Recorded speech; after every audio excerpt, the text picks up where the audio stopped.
After 3 weeks of college football, we have 30 Power 4 teams that are still undefeated, but which 5 teams on this list could we be fooled by right now? And which of these teams that have started hot are going to finish the season by being cold? Duke was one of the very first teams that came to mind for me. Last week they had a fourth quarter comeback against UConn, and they had a double overtime win against Northwestern. And they still have to go on the road against at Georgia Tech, at Miami, and at NC State. I think the max ceiling for this team is 7 to 8 wins. At number 4, this pains me to say because I want Kenny Dillingham to do well, but Arizona State. If we look at the last few weeks, they barely won against Texas State in a thriller, and they barely beat Mississippi State, who just got rocked by Toledo. They still have to play the big 3 Big 12 teams, Kansas State, Oklahoma State, and Utah. And in addition to Kansas, UCF, and Arizona, I just don't see Arizona State having a very great season. And all those teams that I just talked about, Arizona State, also apply to BYU. And to be quite honest with you guys, I just don't believe that BYU is that great of a football team in 2024. At number 2, this pains me to say because Cal Twitter has been on fire this week, but Cal is at number 2. Their next 4 games include Florida State, Miami, Pitt, and NC State.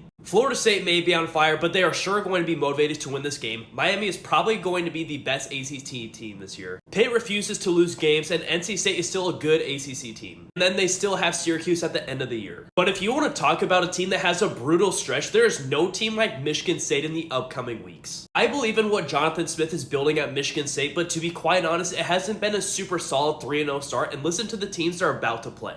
Ohio State, Oregon, Iowa, Michigan, Illinois, and Indiana. Right now, I would probably pick all 6 of those teams to win those games. Tomorrow, I'll go ahead and do the flip side of this, where teams who have not started well could finish the year starting great, but let me know what you think of these teams right now.